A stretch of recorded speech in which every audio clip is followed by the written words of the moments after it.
পিচ্ছি মেয়েটা হচ্ছে গরিব ঘরের রানী। কি বলছিস তুই? হ্যাঁ ঠিকই বলছি। বিষয়টা একটু ব্যাখ্যা করবেন? ওকে,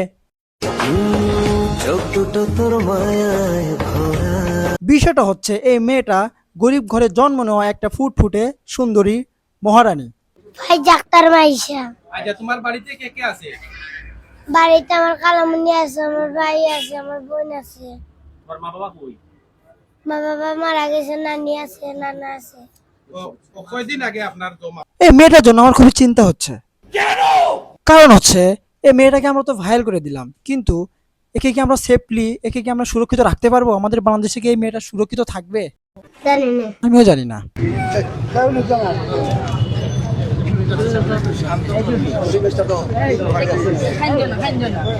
এই মেয়েটা আমাদের দুইভাবে আতঙ্কিত করলো এবং দুইভাবে বিপদে রাখলো।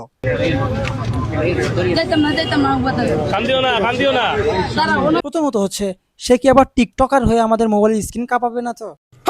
আর দ্বিতীয়ত হচ্ছে সে কি আদৌ বাংলাদেশে সুরক্ষিত থাকবে? চিন্তার বিষয়।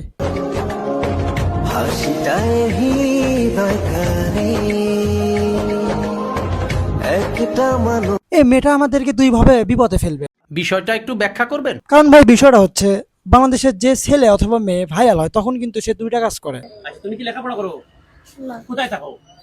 দরকার থেকে। দরকার থাকো, লেখাপড়া করো না? খাওয়া দাওয়া কিভাবে করো? অত দরকার ছিল আচ্ছা, শিখি। প্রথমত হচ্ছে সে একটা ফেসবুক পেজ খোলে, আর দ্বিতীয়ত হচ্ছে একটা টিকটক আইডি খোলে। তারপরে আমাদের মোবাইলের স্ক্রিন গরম করা শুরু করে দেয়, মোবাইলের স্ক্রিনের সামনে লাভালাভি ঝাপাঝাপি শুরু করে দেয়, পাগলামি শুরু করে দেয়। এটা করবে না তো এই পিচ্চি মেয়ে? বর্তমান সময়ে একটা ভাইরালের খেলা চলতেছে বাংলাদেশে, আর এই ভাইরালের খেলা নিয়ে আমি একটা নতুন একটা এপিসোড নিয়ে আসলাম। তো সবাই ভিডিওটি শেষ পর্যন্ত দেখবেন। চলো ভিডিওটা শুরু করা যাক। ভিডিও তো শুরু করছি, মানে আরো কিছু নতুন কিছু দেখা যাক। চলো।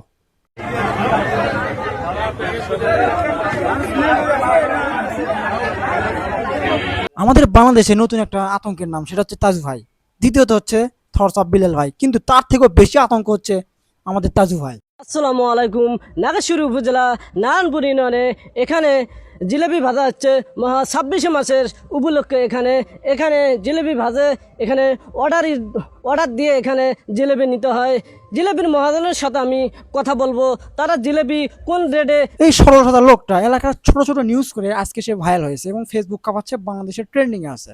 আলাইকুম, আমি এখন দাঁড়িয়ে আছি কুড়িগ্রাম জেলা নাগেশ্বরী উপজেলা দরিদ্রয়াগ ইউনিয়নে, আমাদের নারায়ণপুর ইউনিয়ন।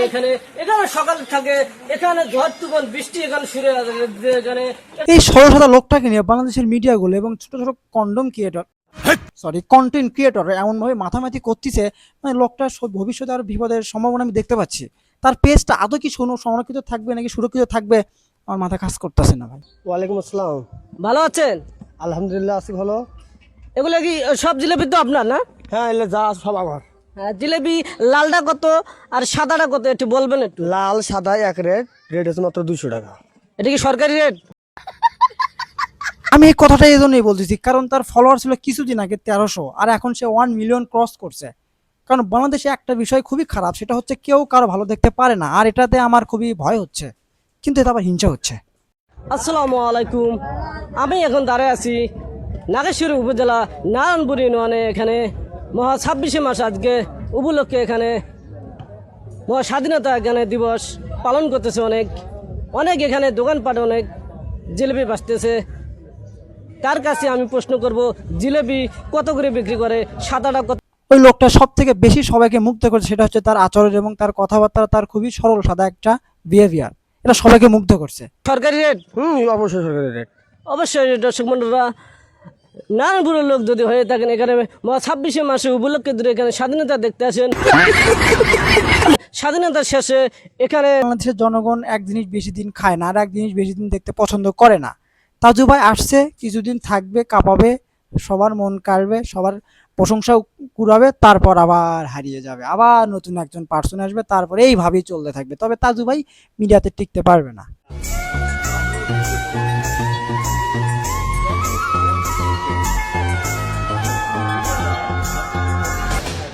কিন্তু এই সালা টিকতে পারবে অপু ভাই, কারণ এই সালার বুদ্ধি আছে।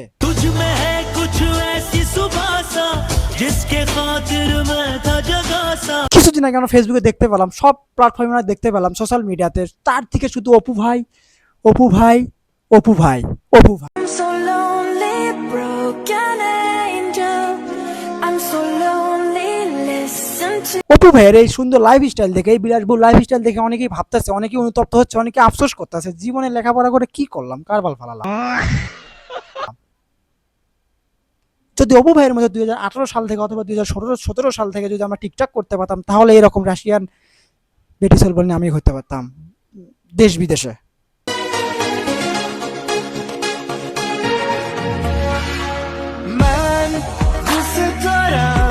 যদি অপু ভাইয়ের মধ্যে 2018 সাল থেকে অথবা 2017 সাল থেকে যদি আমরা টিকটক করতে পারতাম, তাহলে এরকম রাশিয়ান বেটি সেলবল নিয়ে আমি হতে পারতাম দেশ বিদেশে।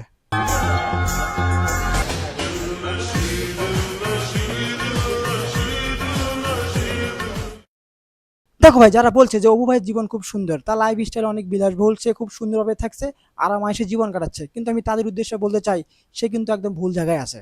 বিষয়টা একটু ব্যাখ্যা করবেন? দেখো, অপু ভাই যদি মারা যায়, কি বলছিস তুই? মানে মরতে তো হবে, যদি কোনদিন মারা যাবে তো, আমি সেজন্য বলতেছি।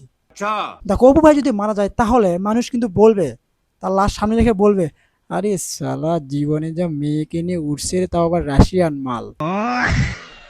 এখন তুমি বলো, তার জন্য কি দোয়া করলো নাকি তার জন্য প্রশংসা করলো? জানি না। তাহলে তুমি ঠিক আছো। তুমি কোন শহরের মাইয়া গো লাগে রাধুরা। আমার নিজের অভিনয় যখন ডিরেক্টররা বলে যে না, যখন সবাই হাততালি দেয় তখন এটা ভালো লাগে, তখন মনে করি যে না, আমার অ্যাক্টিংটা ঠিক আছে। তবে তোমাকে ভালো লাগুক বা না লাগুক, কিন্তু এটা আমার খুবই ভালো লাগতো।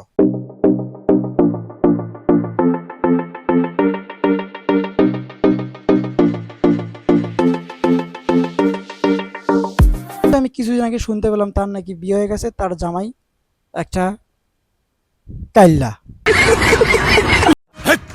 কি বলছিস তুই? আরে ভাই, আমি বলছি না তো, জনগণ বলছে, পাবলিক বলছে, যারা দেখছে তারা বলছে। হ্যাঁ, মানে তার স্বামী নাকি তার গায়ের রঙের থেকে একটু কালো আর কি। তো বিষয়টা আমার কাছে খারাপ লাগেনি, ভালো লাগছে, তবে আমার কষ্ট হচ্ছে। বেঁচে থেকে লাভ কি বল, তোকে ছাড়া।